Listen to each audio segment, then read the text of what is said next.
Hello and welcome to SaltWire today for Friday, September 30th. I'm your host, Kate Walker.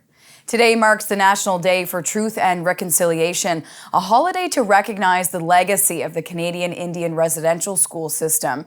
It's also a day to shed light on the resiliency of the history of oppression of First Nations people. A symbolic flag installation and ceremony was held at the former site of the Shubenacadie Indian Residential School today. Orange flags were placed in the shape of a heart on a hill where children used to play. The 1,500 flags represents the unmarked graves across the country. My parents that were in the residential school, they were really strict parents.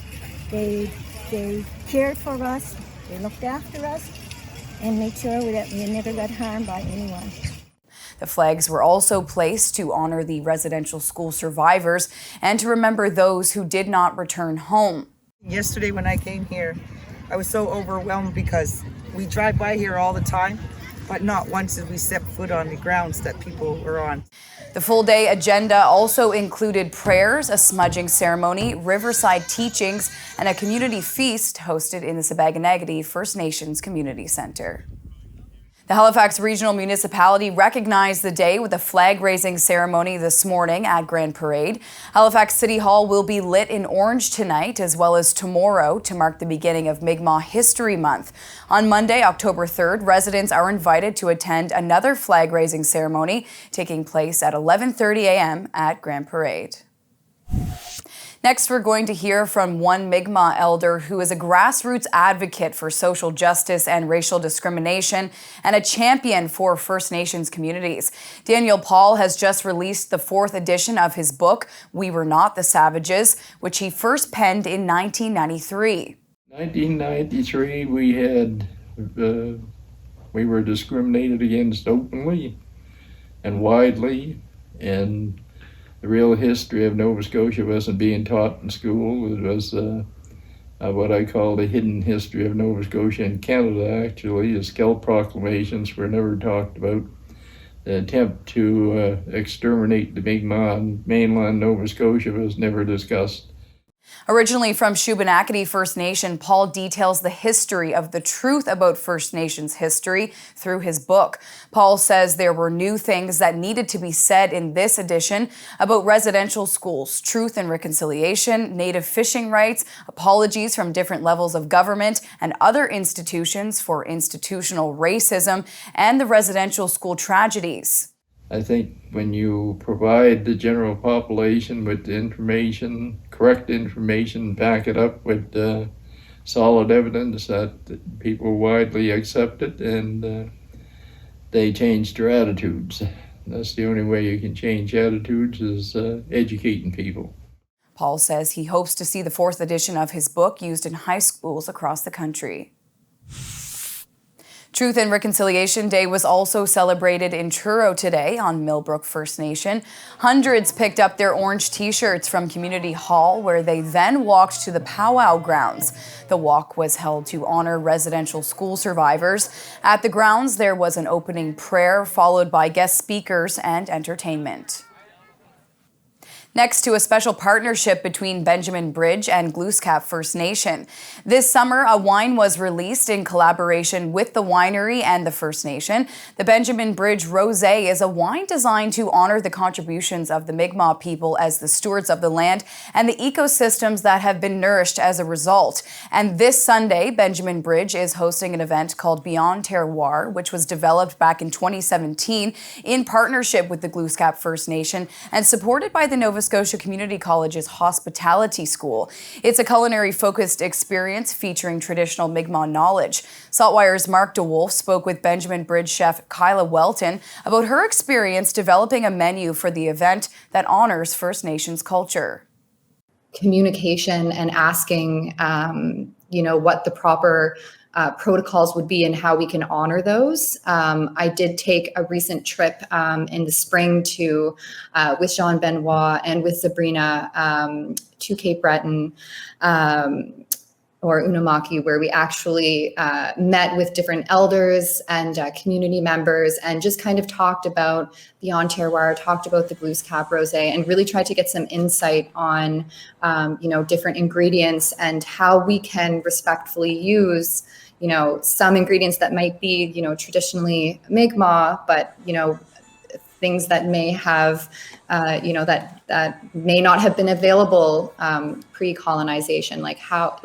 Are we allowed to do that? Should we do that? And the biggest thing I learned that's totally fine, and just making sure that we're kind of checking with the elders. And like I said, I was really never met with anything but excitement about trying all of the kind of creations that we've come up with. And to watch the full interview, head to the Wine and Dine section of saltwire.com. It's time now for a glimpse of today's Thinking Out Loud with Sheldon McLeod. On National Truth and Reconciliation Day, Sheldon is speaking with the executive director of the Migma Native Friendship Center here in Halifax. Land acknowledgements in some communities and some populations are controversial in that it's almost seen as an excuse not to act. That as much as it may seem meaningful to say we are in the unceded territory of Mi'kma'ki, that we are all treaty people, that providing that without any action is not part of reconciliation. What does Pam Glaude-Desrochiers think of land acknowledgements based on that introduction? So I actually think there's a lot of work that needs to be done around land acknowledgements.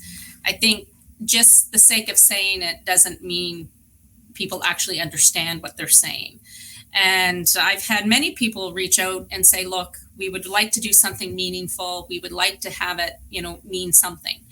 And we've had, organizations reach out with beautiful land acknowledgements. And, but then, you ask, okay, so what are you actually doing to help support, the shift in understanding what that is? And a lot of times the reality is people don't know what to do with it or how to help. And I think that is a challenge, I think, for all of us. I can remember some of the first times I heard the land acknowledgement, I was so excited. And then the reality started to set in that people really didn't understand what they were saying. Good intentions, I think, every time. And, the reality is there's a lot of work that needs to be done. People need to understand what that really means. And, how are you actually helping as an individual to actually shift and change how we see these things? It's really funny. People always seem to think that, the moment you actually want to do something, you're giving something up. And it shouldn't be seen that way, as that we're actually just moving forward together in a healthier way. So we'll see where it goes in the next little while. But, I do think, again, I go back to truth and reconciliation just isn't one day of the year. We've been doing our celebration for Orange Shirt Day before it was made a holiday. And yes, it is an education piece, but that education needs to happen on an ongoing basis. And it shouldn't just be for Treaty Day or, the days that we have, designated. These are the days we're going to celebrate. It's a holiday. It's not a holiday. It should be an education day. And I think even that in itself is getting people to think differently. And for Sheldon's full conversation, head to the opinion section of saltwire.com. Time now for the Atlantic Sports Wire, presented by Scott Squires. Thanks, Kate. On this National Day for Truth and Reconciliation, the sports world in our region is taking time to reflect. Reflect on this day that honors the children who never returned home and the survivors of residential schools, as well as their families and communities. One example of this is at St. Francis Xavier University in Antigonish, where St. FX Athletics took time to acknowledge that they are situated in Mi'kma'ki, the ancestral and unceded territory of the Mi'kmaq people. Athletes from St. FX University joined the rest of the campus and the greater Antigonish area in tying orange ribbons and reflecting on the tragic history that continues to impact the Indigenous communities.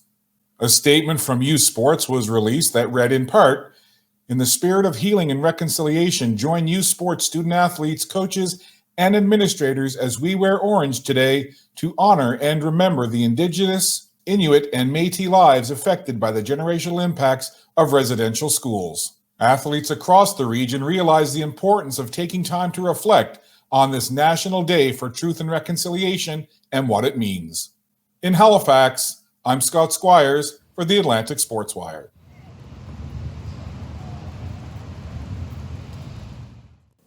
Thank you, Scott. On to weather now. Alistair Alders is off this week. We're going to take a look now at our 7-day forecast. High teens to finish off the week into Saturday, then dropping to 11 degrees Sunday. A mix of sun and cloud to start next week, then rain for the rest of the week. That's all for now. For more extended video and full online articles, stay tuned to SaltWire.com. And you can find us on Instagram and Twitter at SaltWire Today. I'm your host, Kate Walker. Thank you for joining us, and we'll see you back here Monday.